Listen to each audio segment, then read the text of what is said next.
वो जीवन के सोते को और कहीं देखते हैं, उत्तर को यहाँ और वहाँ देखते हैं। वो टिकट खरीदकर 10,000 किलोमीटर जाने के लिए तैयार है। और मैं आपको बताता हूँ, मैंने इस सोते को पाया है। मैंने पाया है कि उत्तर कहाँ है। उत्तर तो आपकी नाक के 1 इंच नीचे है, आपकी जीभ पर है। You are my hiding place. You always fill my heart with song of deliverance. Whenever I am afraid, I will trust in you. I will trust in you. Let the weak say I am strong in the strength of the Lord. I will trust in you. I will trust in you. Say it. Let the weak say I am strong in the strength of the Lord. I will trust in you. I will trust. We will trust in you, Lord. We are strong.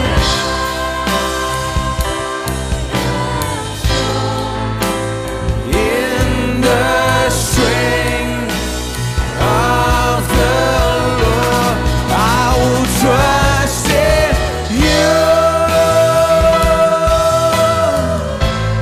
I will trust in you.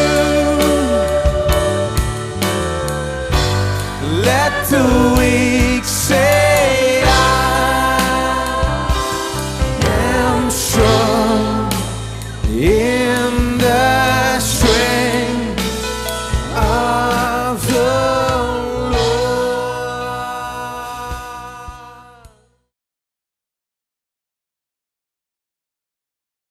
जहाज में एक व्यक्ति है जो इसे चलाता है, और उस व्यक्ति के पास एक निश्चित मंजिल के लिए संचालित करने के तरीके हैं, और वो मंजिल तक पहुंच सकता है। इसलिए प्रतिदिन सामान उस पर लादा जाता है और प्रतिदिन लोग उस पर चढ़ते हैं, क्योंकि वो जानते हैं कोई बात नहीं, चाहे कितनी भी हवा चले, कितनी भी लहरें उठे, वो वहां जा सकते हैं, क्योंकि जाने का एक मार्ग है। और वो कैसे वहां पर पहुंचते हैं? क्योंकि छोटी सी पतवार के द्वारा घुमाया जाता है। ये कहता है छोटी पतवार से घूमता है। मसीह लोग कहते हैं मैं जीवन की नाव में बैठा हूं और मैं नहीं जानता मैं कहां जा रहा हूं। मैं नहीं जानता जहां हवा लेकर जाती है। नहीं नहीं, बाइबल ऐसा कुछ नहीं कहती। ये कहती है इच्छा करते हैं। आपकी मंजिल क्या है? आप कहां जाना चाहते?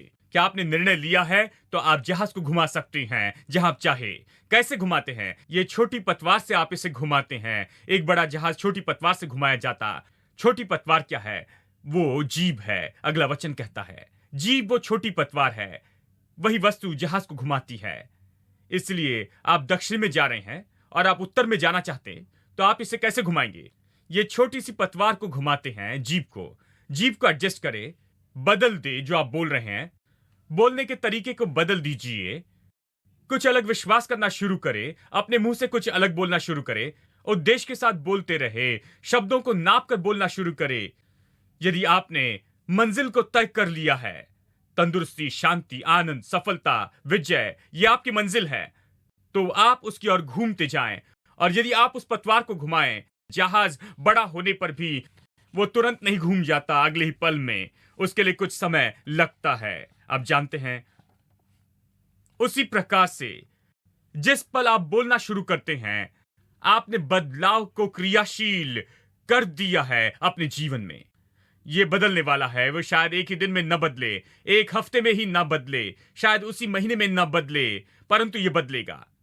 ये छोटी सी पतवार, क्योंकि उसने उसे निश्चित मंजिल की ओर निर्धारित रखा है, वो घुमा देगी और ये आपको उस मंजिल तक लेकर जाएगी, उस दिशा की ओर जिसके लिए आपने लगाया। आप देखेंगे, अगर आपने उत्तर की ओर निश्चित किया तो ये घूमकर उत्तर की ओर ले जाएगी। देखिए, बहुत से लोग ऐसे नहीं करते हैं क्योंकि वो अपने शब्दों की सामर्थ्य पर विश्वास नहीं करते। वो सोचते हैं कि परमेश्वर के पास हाथ में पतवार है कि वो जहाज को घुमाने जा रहा है और वो लेकर जा रहा है जहां चाहे। जानते हैं, मेरे पास घर में एक बड़ा चित्र है जहां एक व्यक्ति जहाज में है और उसकी ओर ताक रहा है और यीशु उसे अपने कंधे पर उठाए हुए हैं। ये बहुत अच्छा चित्र है। वो रास्ता दिखाता है, मदद करेगा आपकी, परंतु आपको घुमाना है। घुमाना आपके हाथों में है। आपके जीवन को घुमाना आपके हाथों में है। परमेश्वर ने आपको दिया है। प्रभु आपका आदर करता है क्योंकि उसने अपने स्वरूप और समानता में आपको बनाया। वो आकर आपके लिए सब नहीं करेगा। आप छोटी गुड़िया नहीं, आप कोई छोटी चीज नहीं। देखिए, आप मनुष्य हैं, परमेश्वर के स्वरूप समानता में बने हैं। आप सोच सकते, निर्णय ले सकते, योजनाबद्ध और उद्देश्य तरीके से बोल सकते हैं और आप बोल कर सकते। तो आप बोलना शुरू कर सकते हैं यदि आप जीवन को सफलता में घुमाना चाहते हैं। बोलना शुरू करें, मैं ऊपर आ रहा हूं। कुछ लोग कहते हैं बहुत मुश्किल है भाई। 10 साल पहले उन्होंने कहा था ओ जीवन मुश्किल है, बातें और भी बुरी होती जा रही है। और 20 साल बाद आप अगर उन्हें देखेंगे तो वो यही कहेंगे। वो हमेशा ऐसे ही हैं, वो कभी नहीं बदलते हैं। जानते हैं, वो आश्चर्य करते हैं कि क्यों नहीं बदल रहा है। आपको क्या कहना है? मैं ऊपर आ रहा हूं। परमेश्वर हर बात के लिए काम कर रहा है मेरे लिए। मेरे पास प्रभु की कृपा है, मेरे ऊपर दूसरों की कृपा है। मैं ठीक हूं। मैं ऐसे मार्ग पर हूं जो वास्तव में जीवन की सफलता की ओर ले जाता है। मैं जीत जाऊंगा, ऐसा कुछ नहीं जिस पर मैं जय नहीं पा सकता, क्योंकि वो महान तो मुझ में रहता है। और जब इस तरह से आप बातें करना शुरू करते हैं तो ये पतवार को निश्चित करते जाते हैं कि जहाज को हटाए और सही दिशा में जाए। ठीक है, कुछ लोग नहीं समझते हैं कि ये आपके शब्द हैं जो बदल देते हैं। एक व्यक्ति ने कहा, ठीक है भाई, हम लोग मनुष्य हैं, सब प्रकार की बातें करते हैं, प्रभु हमारे उद्देश्यों को जानता है। हाँ, ये अजीब बात है। प्रभु जानता है, इसका मतलब क्या है? मैंने उनसे कहा, अच्छा, प्रभु जानता है, यही आपका मतलब है, और वो इसे पसंद नहीं करता, इसलिए मुझे ये प्रचार करने के लिए भेजा है। लोगों के पास हर तरह के विचार है। वो कहते हैं वो ठीक है, मैं जो कहता उसका अर्थ नहीं, मैं जो कहता उसका कोई अर्थ नहीं है। परमेश्वर क्या कहता है वो मायने रखता नहीं, आप जो कहते उसका मायना है। इसलिए नीति वचन 6 निकालते हैं, तू तो अपने ही मुंह के वचनों से फंसा और अपने ही मुंह की बातों से पकड़ा गया। अब मुझे बताइए, क्या शब्द महत्वपूर्ण नहीं? और इसे सुनिए, आप फंस गए अपने ही मुंह के शब्दों से और आपको पकड़ा गया, सच में बंदी बनाया गया आपके मुंह की बातों से। लोग कहते हैं मेरे शब्दों का अर्थ नहीं, परंतु बाइबल को देखिए, उन्हें बाइबल पता नहीं है। मैं सोचता बाइबल कहती है उनके मुंह के वचनों से वो फंस जाते हैं, वास्तव में पकड़े जाते हैं। बाइबल कहती है, एक और अनुवाद कहता है इस तरह, आप अपने मुंह के शब्दों के कारण जाल में फंसते हैं, आपके होठों के शब्दों ने आपको हराया है। यह कैसे लगा? आपको जाल में पकड़ा गया आपके शब्दों द्वारा, जैसे मछली जाल में फंसती है। आप पकड़े गए, अब आप असहाय हैं, गिरफ्तार हुए या पकड़े गए हैं आपके मुंह के शब्दों से। किसके कारण आप इस स्थिति में हैं? अपने मुंह के शब्दों के कारण स्थिति में फंस गए हैं। अब क्या शब्द ऐसे कर सकते? क्या शब्द बंधन में डाल सकते? पिछले हफ्ते मैंने आपको एक कहानी बताई थी, एक भाई जो सिगरेट पीते थे, फिर उद्धार पाया, फिर भी सिगरेट पीना बंद नहीं कर सके। वो मेरे पास आए, जानते हैं, उन्होंने सिगरेट की समस्या को बताया। कहा, मैं सभी छुटकारे की सभा में गया, सिगरेट का पॉकेट फेंका, उसे पैरों के तले मैंने रोंदा और सब कुछ किया, फिर भी नहीं छोड़ पाया। जानते हैं, जब भी मैंने ऐसे किया, तुरंत बाहर आकर मैंने सिगरेट खरीदी और सिगरेट पीने लगा, उसने कहा। इसलिए मैंने उनसे कहा, मैंने महसूस किया कि इनके पॉकेट में सिगरेट है और हर जगह ये बदबू फैला रहे हैं। कोई फायदा नहीं कि ये बताए कि सिगरेट मत पियो, क्योंकि उन्होंने हजारों बार सुना। मैंने उनकी समस्या को पहचान लिया। वो कह रहे थे, देखिए मैं बंधन में हूं। किसी ने मुझे बताया, एक बहन ने मुझे बताया, शायद वो प्रार्थना कर रही थी, कहा निकोटीन की आत्मा है। इसलिए उसने कुछ खोज निकाला। जानते हैं, वो जानते हैं कि कौन सी आत्मा है। मैं निकोटीन की आत्मा में हूं भाई, मैं बंधन में हूं और मुझे इससे निकलना मुश्किल है। चाहे मैं कुछ भी करूं, मैं ये नहीं कर पा रहा हूं। ये बहुत मुश्किल है, नहीं हो सकता, नहीं हो सकता। मैं चाहे कुछ भी कर लूं। इस बात को दोहरा रहे थे। फिर मैंने कहा, हमने जाना। मैं जानता हूं ऐसा क्यों है, क्योंकि आप अपने शब्दों के जाल में पकड़े हैं। आप स्वयं के शब्दों में पकड़े गए हैं कि आप इससे बाहर नहीं आ सकते हैं। आपके शब्द आपको बंदी बनाए हैं अपनी सामर्थ्य के अधीन। आप कहते हैं मैं नहीं कर सकता, आप कहते हैं मुझ में निकोटीन की आत्मा, आप कहते हैं मेरे पास ये है। मैंने कहा, अगली बार जब आप सिगरेट खरीदते हैं तो ऐसे कहे, ये वस्तु मुझे बंधन में जकड़ नहीं रख सकती, ये मुझ पर राज्य नहीं करेगी। मैं इसे लात मारूंगा, यीशु के नाम में मैं इस पर विजय पाऊंगा। मैं इससे बड़ा हूं। और जब आप इसे मुंह में रखते हैं और धुआं उड़ाते हैं, हर बार ऐसे कहे। कुछ दिनों में सिगरेट छूट गई क्योंकि ये बहुत ही कठिन है कि हर बार जाकर सिगरेट का पॉकेट खरीदे और ऐसे कहे, जानते हैं, और अपने मुंह में उसे रखे और फिर इस तरह से कहे, जानते हैं। आखिरकार उन्होंने उसे फेंक दिया और आज के दिन तक वो उसके बिना जी रहे हैं। मैंने ऐसे बहुत से लोगों से कहा जिन्हें पीने की समस्या थी और भी समस्याएं थी। अब जानते हैं, इन सभी में बस एक ही गुण था, जानते हैं, और उसे बाइबल पहचानती है। वो उनके मुंह के शब्दों के द्वारा फंस गए हैं। लोग इसे नहीं समझते कि मतलब क्या है, क्योंकि वो कहते हैं इसलिए वो बंधन में है, क्योंकि वो कहते हैं मैं नहीं कर सकता, क्योंकि वो कहते हैं मैं इससे बाहर नहीं निकल सकता और मुझ में ये आत्मा है। मैंने कहा, आप में निकोटीन की आत्मा नहीं, आप में पवित्र आत्मा है भाई। जानते हैं, किसी ने उन्हें यह नहीं बताया। मैंने कहा, आप घोषणा करें कि आपके पास में पवित्र आत्मा है। आपके पास तंबाकू की आत्मा नहीं, पवित्र आत्मा है और कोई आत्मा नहीं है। आप इसे लात मारेंगे। अब देखिए और देखिए, मैंने ऐसे कहा, जो शराब पीते हैं और उससे नहीं बाहर आ पाते हैं और ये सब, वो आना चाहते हैं लेकिन नहीं आ पाते हैं क्योंकि वो इसके बंधन में है। और किसी ने उनसे कहा है कि उनके पास ये बंधन है, वो इसके द्वारा बंधे हैं, ये सब कुछ। मैं उनसे कहता हूं, आप आजाद हैं। जिन्हें पुत्र आजाद करे वो आजाद है, वो सच में आजाद है। मुझे बताओ, बाइबल में जो है, आप जो महसूस करते वो नहीं, जो दूसरों ने कहा वो नहीं। घोषित करे जो बाइबल आपके विषय कहती है। हाँ, लोगों की समस्या को पहचान सकते, ये आपकी सलाह देने में मदद करेगा, उनके साथ काम करने में। क्योंकि एक बार मुझे याद है, एक बहन मेरे पास में आई, उनकी बहुत बड़ी समस्या थी और बहुत बड़ी समस्या मैंने सुनी है, इसलिए ये एक और बात थी। ये खास जटिल समस्या थी, जानते हैं, सच में बड़ी समस्या थी। इसे सुनने के बाद मैंने कहा, बहन क्या आप जानती हैं, कोई बात नहीं कि समस्या कितनी बड़ी हो, ये कुछ नहीं, परमेश्वर के सामने कुछ नहीं, या आपके सामने कुछ नहीं। आप इसे हरा सकती है, ये कुछ नहीं। और वो गुस्से में आ गई। उसने कहा, मैंने इतनी बड़ी समस्या आपको बताई है और आप इसे गंभीरता से नहीं ले रहे हैं। आप कहते हैं ये कुछ नहीं है। यदि ये कुछ नहीं है तो फिर मैं आपके पास में क्यों आऊं? तब मैं समझा कि समस्या क्या है। उनकी समस्या नहीं थी। उनकी समस्या ये है कि वो सोचती हैं कि उनकी समस्या बड़ी समस्या है और हमने उनकी समस्या का आदर और सम्मान करना चाहिए और इसे गंभीर समस्या मानना चाहिए। मैंने उनसे कहा, मैं जानता हूं आपकी समस्या गंभीर है, पूरी गंभीरता से मैं आपसे कह रहा हूं। आपकी समस्या यह है कि आपकी समस्या को आप उठा रही है, यही समस्या है। आप अपनी समस्या को नीचे डाल दे और यीशु को ऊपर उठाएं तो आपकी समस्या कुछ भी नहीं होगी। आपकी समस्या को बहुत बड़ी समस्या के रूप में मत ले। यीशु के विषय में बताए कि वो आपकी समस्या से बड़ा है और पवित्र आत्मा की सामर्थ आपकी समस्या और चुनौतियों से बहुत अधिक बड़ी है जिनका सामना जीवन में करते हैं। समस्या तो यही है कि लोग अपने ही शब्दों में फंसते हैं। देखिए, शब्दों में अपने जीवन में नर्क पाते हैं, ऐसे बंधन के अधीन में।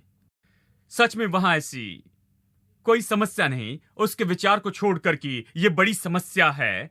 और वो कह रही थी, हर समय कहती थी और इसे उठाने के उद्देश्य के साथ बताती थी, सबके सामने में। वो चाहती थी कि प्रचारक कहे, प्रभु जानते हैं, अगले हफ्ते मैं 7 दिन तक उपवास करूंगा।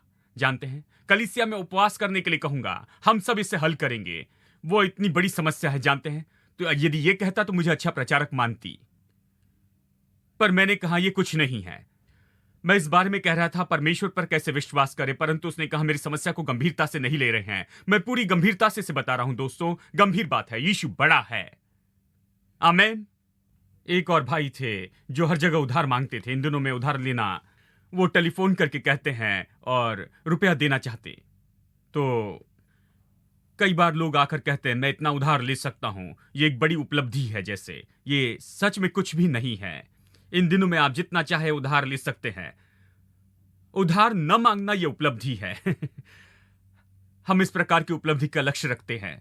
वो कहता है मैं हर जगह से उधार मांगता हूं, मैं बड़ी परेशानी में हूं, मैं यहां से बाहर नहीं निकल पा रहा हूं, मैंने यहां पर प्रार्थना की, वहां पर प्रार्थना की, उसने प्रार्थना की, भविष्यवाणी की और ऐसा बताया वैसे बताया और ये सब कुछ। अंत में किसी ने मुझे बताया कि मुझे डॉक्टर की सलाह लेनी चाहिए क्योंकि ये एक बीमारी है, किसी तरह का रोग है, मानसिक रोग है। और जानते हैं उनके पास सब बातों के लिए नाम है।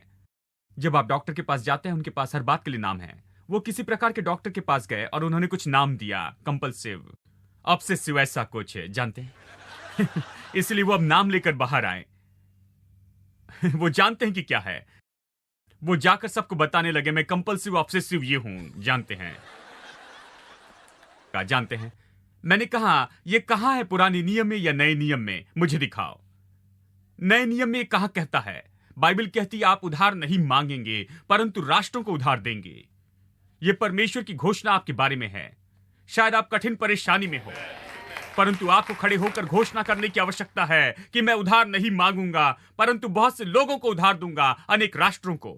इसके द्वारा आप बड़े जहाज को दूसरी ओर घुमा सकते हैं। वो गलत रास्ते में जा रहा है, आप अपने मुंह को सही कर दे, उस पतवार को विरोधी दिशा में लगाए और जल्दी ही आप पाएंगे कि आप बिल्कुल सही दिशा में जा रहे हैं। आप कर्ज से बाहर आ रहे हैं, कर्ज से मुक्त हो रहे हैं। देखिए समस्या यह है कि आप सोचते हैं कि आपके पास समस्या है, आप इसके लिए नाम भी रखते हैं जैसे एक पदवी हो और आप अपने नाम के साथ इसे जोड़ते हैं। देखिए इसलिए परमेश्वर ने यहोशू से कहा, उसने कहा यह पुस्तक तेरे मुंह से कभी उतरने न पाए। सबसे पहले कहा कि मुंह के साथ व्यवहार करो, फिर उसने कहा जो कुछ उसमें लिखा उसी के अनुसार करने की चौकसी करना और इसी में दिन रात ध्यान दिए रहना, और तब उसके पास वो होगा, तब उसके मार्ग सफल होगे, सब तेरे सब काम सफल होगे। ये मुंह के साथ शुरू होता है। आप जो सोचते हैं उससे भी अधिक सामर्थ्य है, आपके दिमाग से भी। यदि आप इस तरह से देखें, आपका मुंह सबसे महत्वपूर्ण है, आपके शब्द महत्वपूर्ण है। मेरे साथ निकाले अध्याय 10, नीति वचन अध्याय 10 वचन 11। धर्मी का मुंह तो जीवन का सोता है। सब लोग कहे मेरा मुंह जीवन का सोता है। लोग जीवन के सोते को हर जगह ढूंढते हैं।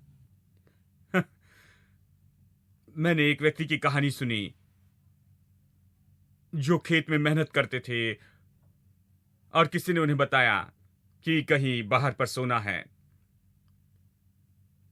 यहां पर कठिन मेहनत क्यों करते हो?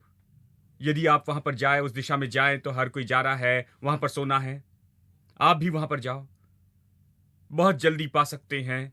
आप वास्तव में जीवन में पा सकते हैं, आसानी से पा सकते हैं। ये मेहनत है दिन भर खेती करना। इसलिए व्यक्ति ने जमीन सस्ते में बेच दी और वो बाहर निकल गया और सोना ढूंढने चला गया। खोजते रहा, कुछ भी नहीं पाया और कुछ सालों के बाद वापस आया। केवल देखना चाहता था कि जमीन कैसी है, और सबसे बड़ी तेल की कंपनी वहां पर खोदी गई थी और एक गड्ढा उसके जमीन पर, और पंप से बाहर निकाल रहे थे बहुत से टन तेल। ये एक सच्ची कहानी है, ये किसी ने लिखी है। पंप से वो हजारों गैलन तेल प्रतिदिन बाहर निकाल रहे थे और वो मनुष्य जो उस जमीन का मालिक हो गया था, वो सबसे धनी हो गया उस देश में।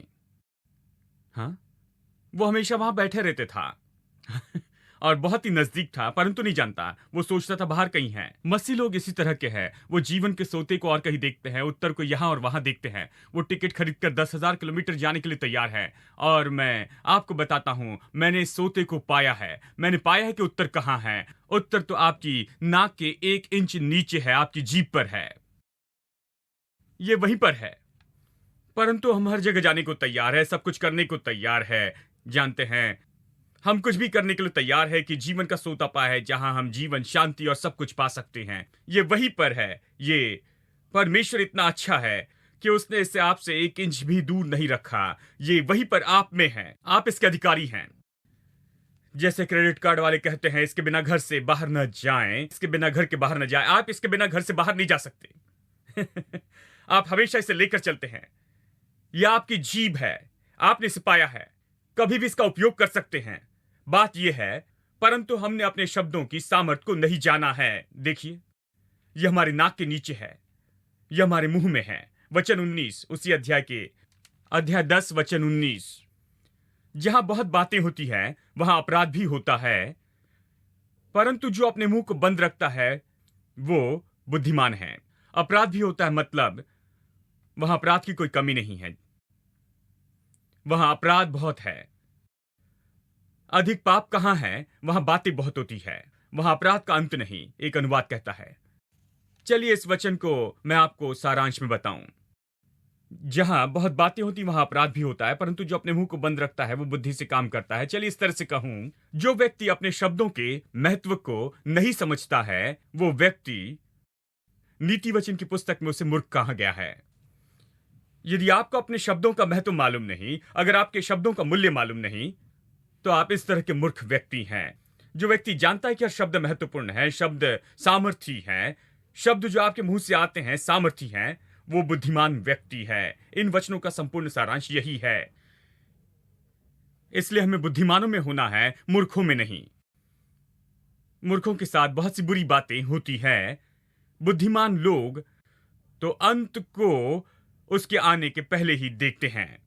चलिए एक और अनुवाद पढ़ता हूं।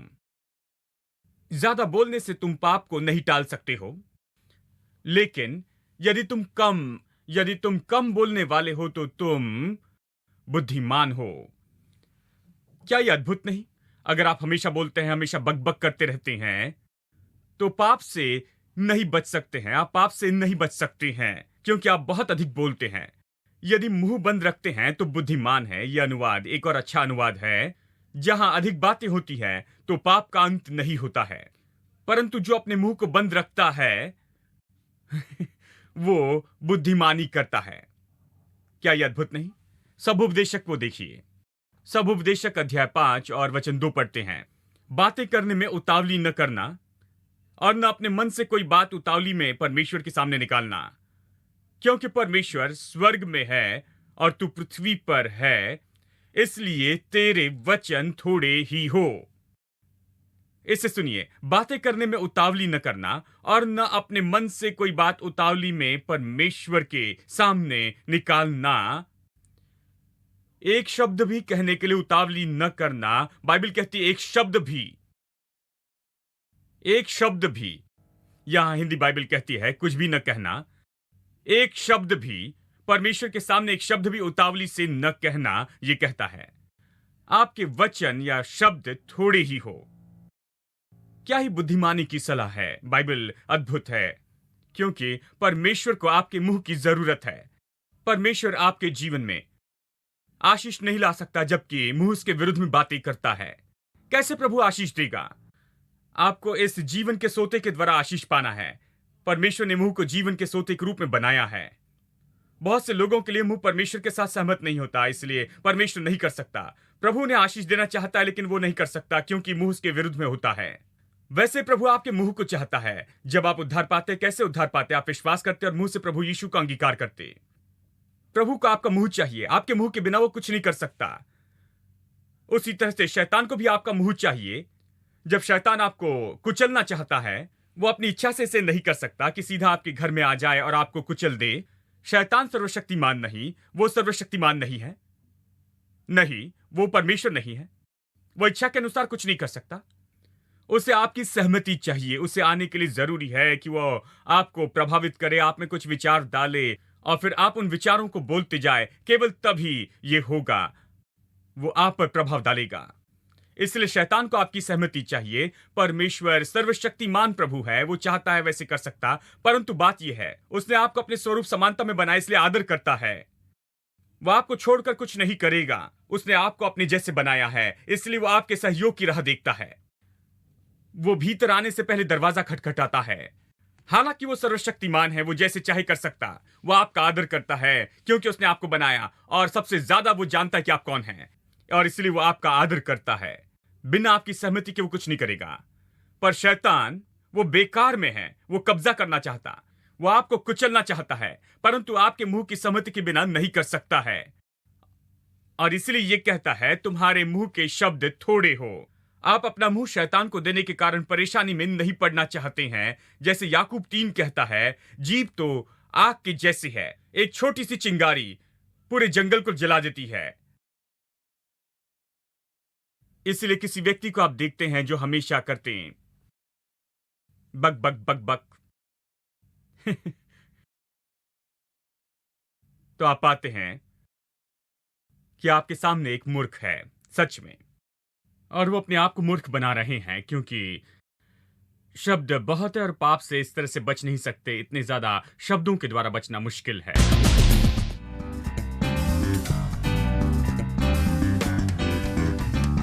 This is the season of Jubilee. This is the season of Jubilee. Singing and dancing for you and me. Singing and dancing for you and me. Thanking and praising because we're free. Thanking and praising because we're free. Oh, this is the year of Jubilee. Oh, this is the year of Jubilee. Put your hands together. Everybody praise the Lord. Put your hands together. Sing and shout and praise the Lord. This is the season of Jubilee. This is the season of Jubilee. Singing and dancing for you and me. Singing and dancing for you and me. Thanking and praising because we're free. Thanking and praising because we're free. Oh, this is the year of Jubilee. Oh, this is the year of Jubilee. Put your hands together. Everybody praise the Lord. Put your hands together. Sing and shout and praise the Lord. Everything that was stolen shall be returned unto me. Mother, father, sister, brother, they will all go free. Everything that was stolen shall be returned unto me. Singing, dancing, praising, shouting, increase in victory.